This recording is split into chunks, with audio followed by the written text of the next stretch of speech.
नमो नमः छात्राः। अहम संस्कृत अध्यापिका दर्शना अस्मि। बच्चों, आज हम इस वीडियो के माध्यम से सुगम संस्कृतम कक्षा 7वीं के लिए पाठ संख्या 15 है, उसका एक्सप्लेनेशन मैं आज आपको करवाऊंगी। पाठ का नाम है तेनाली रामस्य चातुर्यम, कि तेनाली राम जी की चतुरता के बारे में पाठ में दर्शाया गया है। तो आइए शुरू करते हैं एक्सप्लेनेशन। इसमें पात्र कौन कौन हैं? एक तो सूत्रधार है, ठीक है, और बाबर है दिल्लीश्वर, यानी कि बाबर दिल्ली का राजा। फिर तेनाली राम है। फिर चौथा है सेवक है। ये सब पात्र हैं, क्योंकि कोई भी कथा, कोई भी कहानी या दृश्य नाटक जो दर्शाया जाता है उसमें पात्र होते हैं, तो इसमें ये पात्र हैं। आइए देखते हैं आगे क्या होता है कि सूत्रधार है प्रवेशति। सूत्रधार जो है वो प्रवेश करता है। सूत्रधार है नमो नमः, ठीक है, कि नमस्कार करता है। नमो नमः नमस्कार। सभायाम उपस्थित सर्वेषां जनानां स्वागतम। सभा में उपस्थित सर्वेषां की सर्वेषां जनानां सभी जनों का षष्ठी विभक्ति है यहाँ पर स्वागतम, स्वागत है। अद्य का अर्थ होता है आज। नाट्योत्सव अस्ति, आज नाटक का उत्सव है। नाट्योत्सव कि नाट्य जमा उत्सव जो होता है तो नाट्योत्सव बन जाता है। अहो सह तु कृष्ण देवरायस्य विदूषकः तेनालीरामः एव, कि अरे वह तो कृष्ण देवराय का विदूषक तेनालीराम ही है। जानन्ति भवन्तः, जानते हैं आप, यत् कि दिल्लीश्वरः मुगलपतिः बाबरः तं तेनालीरामं मासाय देहल्याम् आहवयत्, कि जानते हैं आप लोग कि दिल्ली के राजा मुगलों के बादशाह बाबर ने उस तेनालीराम को 1 महीने के लिए दिल्ली बुलाया है। तत्र का अर्थ होता है वहाँ। तस्य उसकी, कौशलस्य बुद्धि की, षष्ठी विभक्ति है यहाँ पर भी एक वचन, कौशलस्य बुद्ध्या च परीक्षा भविष्यति यानी कि फ्यूचर में होगा। तो वहाँ पर उसकी चतुरता और बुद्धि की परीक्षा होगी, ठीक है। तेनालीरामः परीक्षायां सफलः भवति न वा, तेनालीराम परीक्षा में सफल होते हैं या नहीं।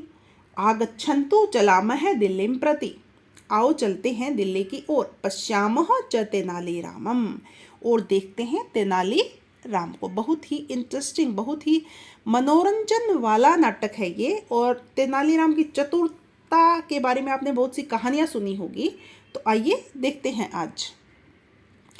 फिर सब चल पड़ते हैं। सूत्रधार निर्गच्छति, सूत्रधार जो है वो निकल जाता है, ठीक है, क्योंकि नाटक चल रहा है, मंच पर चल रहा है ये सब।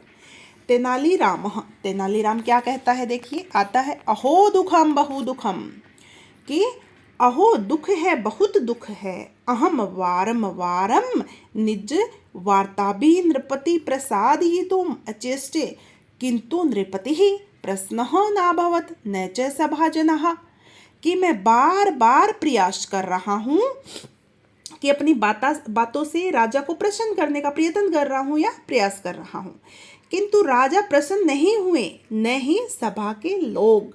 तेनालीराम ऐसा बोल रहे हैं। 15 दिवसाः अभवन्, 15 दिन हो गए। अभवन् कम उपायम करोमि, अब क्या उपाय करूँ। क्षणम चिंतयति, एक क्षण के लिए वह सोचता है। शोभनम एवमेव करिष्यामि, ठीक है, ऐसा ही करता हूँ। उसके मन में कुछ ना कुछ आया है। नृपति ही बाबर सब सेवकेन सह प्रातः काले उद्याने भ्रमति, कि बादशाह बाबर अपने सेवक के साथ सुबह के समय बाग में घूम रहे हैं। सह पश्यति, एक कृषकायः वृद्ध गर्त कृत्वा आम्रपादपम रोपयति, कि एक दुबला पतला बूढ़ा जो है वो गड्ढा खोदकर आम का पेड़ लगा रहा है, आम के पेड़ का रोपण कर रहा है। कहाँ पर? बाग में, बगीचे में, जहाँ पर सुबह सुबह बाबर भी घूम रहे हैं। ठीक है, तो आगे क्या होता है देखते हैं। नृपः भो मालाकार किमीदम करोषि, कि हे मालाकार जो माली होता है, कि हे माली किमीदम करोषि, यह क्या कर रहे हो। मालाकार है, अहो स्वामिन प्रणमामि, अहम आग्रम आम्रम रोपयामि यतो हि अत्र आम्रणाम न्यूनता वर्तते, कि अरे स्वामी प्रणाम करता हूँ, मैं आम का पेड़ रोप रहा हूँ, कारण कि यहाँ आमों की कमी है, क्योंकि यहाँ पे आम बहुत कम है, इसलिए मैं आम का पेड़ लगा रहा हूँ। फिर राजा क्या बोलते हैं, एषः कदा फल दास्यति, यह फल कब देगा। अभी लगा रहे हो इतना छोटा सा, और ये कितने सालों में फल देगा, आप लगा तो रहे हो। पूछ रहा है कि मालाकार, माली बोलता है 5 अथवा 10 वर्षाणि यावता, कि 5 अथवा 10 साल तक ये फल देगा, माली बोलता है। फिर आइए देखते हैं राजा क्या बोलते हैं। नृपः किम त्वम आम्रम फलानाम सेवनम स्वजीवने करिष्यसि, क्या तुम आम के फल जो लगा रहे हो पौधा, उसके फल का सेवन अपने जीवन में क्या तुम कर पाओगे। मालाकार है, एतत् तूने सक्यम, कि यह तो मैं नहीं बोल सकता। ठीक है, ये तो मैं कह नहीं सकता कि क्या होगा क्या नहीं, संभव नहीं है ये तो। नृपः तरहि अलम प्रयासेन, तो आपका प्रयास जो है वो ऐसे ही व्यर्थ जाएगा, तो यह मेहनत करने को रहने दो। ऐसे कौन बोलता है, राजा बोलता है माली को, क्योंकि माली थोड़ा वृद्ध अवस्था का है, बूढ़ा है। फिर मालाकार क्या बोलता है, देखिए कि मालाकार बोलता है क्षम्यताम, कि क्षमा कीजिए, सत्यमेदम यत् नाहम अस्य वृक्षस्य फलानि खादिष्यामि किंतु कश्चित् अन्ये तु खादिष्यते, कि क्षमा कीजिए, यह सच है कि मैं इस पेड़ के फल नहीं खा पाऊंगा, परंतु कोई दूसरा तो खाएगा ही। अन्येषां प्रसन्नतायै यत् कार्यं मम पिता अकरोत् अहमपि तदेव करोमि, दूसरों की प्रसन्नता के लिए जो काम मेरे पिता ने किए हैं वही मैं कर रहा हूँ। ऐसा कौन बोलता है, माली बोलता है। ठीक है, क्योंकि ऐसा तो नहीं, ऐसे तो फिर हम अपने जीवन में कुछ करेंगे ही नहीं, तो माली बहुत समझदार था। ठीक है, आगे देखते हैं। फिर आगे क्या होता है। नृपः, राजा बहुत खुश हुआ, प्रश्न है भूत्वा, खुश होकर बोला सुंदरम कथितम, कि बहुत सुंदर कहा, अच्छा कहा। अये प्रोपकारिन, अरे प्रोपकारी, गृहाण तव पुरस्कारम, ले अपना पुरस्कार। सेवक है तस्मै शतम सुवर्ण मुद्रा यच्छति, सेवक उसको 100 सोने के सिक्के देता है। मालाकार है, अहो जगत पालक भवान तु कृपा परायण, जनाः तु 5 वर्षांतरम फलानि प्राप्स्यन्ति, अहम च पादपोपराणयात् पूर्वमेव फलम एविंदम, पश्यतु भवान परहित चिंतन से सुपरिणामम, कि अरे जगत पालक, कि हो जगत के पालनहार, क्योंकि राजा तो जगत के पालनहार ही होते हैं प्रजा के। भगवान तू कृपा प्राणिम, आप तो बड़ी कृपालु हैं। तो 5 वर्षांतानम फलानि प्राप्स्यन्ति, लोग 5 साल बाद फल पाएंगे। अहम च पादपारोपणात् पूर्वमेव फलम विंदम, कि मैंने तो पेड़ रोपने से पहले ही फल खा लिया है, कि आपने मुझे जो पैसे दिए हैं, जो पुरस्कार दिया है, तो फल मिल गया। पश्यतु भगवान, देख लीजिए, परहित चिंतन से सुप्रिणामम, देख लीजिए आप दूसरों का भला सोचने का कितना सुंदर फल होता है। तो मैंने दूसरों का भला सोचा, ये पेड़ लगा रहा हूँ, तो आप खुश हुए तो मुझे पुरस्कार मिल गया, तो फल तो मुझे भी मिल गया। ठीक है, तो ऐसा कौन बोल रहा है, माली बोल रहा है। नृपः, अरे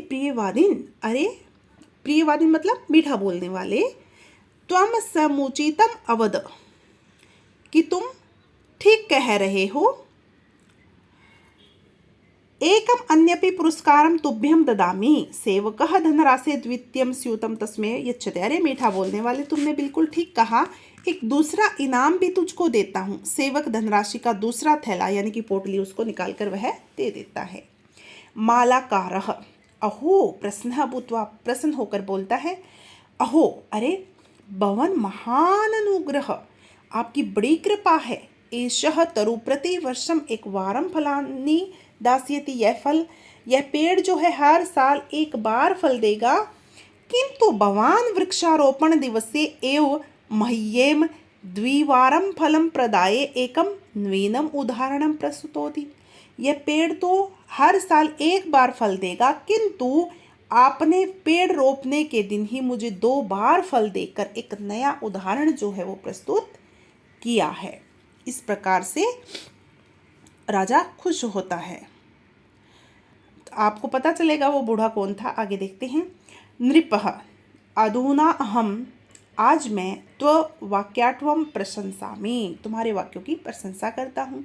वाक् चतुरी, कितना चतुर बोल रहे हो। तुभ्यम तृतीयम स्यूतमपि ददामि, मैं तुमको तीसरा थैला भी देता हूँ। शीघ्रम च इतः गच्छामि, और जल्दी यहाँ से जाता हूँ। मालाकारः जटिति कृतं वेषम अपसारयति, अधुना नृपसमक्षम तेनालीरामः तिष्ठति। मालाकार जो माली था जल्दी अपना नकली वेश उतार देता है। अब राजा के सामने तेनालीराम खड़ा है। ठीक है, देखिए कितनी चतुरता से तेनालीराम ने राजा को प्रसन्न कर दिया। तेनालीराम, भगवन् प्रसीदतु, अहम तेनालीरामः भवतः त्रिवारं पुरस्कारम अविंदम। हे भगवान, प्रसन्न हो, मैं तेनालीराम हूँ, आपसे 3 बार इनाम पा लिया। नृप क्या बोलता है राजा, देखिए। उत्तमम, बहुत अच्छा। तेनालीराम, भवंतम पुरस्कृतम नाहम खिन, कि तुम्हें पुरस्कार देने का मुझे कोई खिन यानी कि दुख नहीं है। भवान विलक्षण कौशलः प्रत्युत्पन्नमतिः च नूनम भवान विजेता। आप अनोखी कुशलता और तुरंत बुद्धि वाले हो। कि तुरंत बुद्धि क्या होता है कि जो तुरंत बुद्धि वाले होते हैं, तो कोई भी मुसीबत आती है, कोई भी काम होता है, वो तुरंत उसी समय उसी बात पर कटाक्ष करके एक अच्छा माहौल जो बनाना होता है वो बना देते हैं। ठीक है, चतुर। नूनम भवान विजेता, निश्चय ही आप विजेता हैं। फिर पटाक्षेप यानी कि पर्दा गिर जाता है। तो बच्चों, ये नाटक आप सभी को समझ आया होगा कि तेनालीराम ने राजा को प्रसन्न करने के लिए कितनी चतुरता से 3 बार पुरस्कार पाया और अपने आप को विजेता घोषित किया। तो किस प्रकार से कितनी जनता जो है वो तेनालीराम की चतुरता देखने के लिए आई हुई थी। उम्मीद है आप सबको भी पाठ समझ आ गया होगा। और इसी के साथ ही कक्षा 7वीं के सभी पाठ की वीडियो जो मैंने डाल दी हैं संस्कृत के, और इसका एक वीडियो बाकी है कि इसके प्रश्न उत्तर, वो भी जल्द लेके आ रही हूँ। उम्मीद है आप सबको समझ आए होंगे। अगर पसंद आई तो लाइक कर दीजिए, शेयर कर दीजिए एंड सब्सक्राइब करना ना भूलें। ऐसे ही जुड़े रहिए और प्यार देते रहिए आपकी अपनी लर्न विद दर्शना के साथ, और ऐसे ही वीडियो निरंतर आते रहेंगे। आप सभी का बहुत बहुत धन्यवाद। नमस्कार।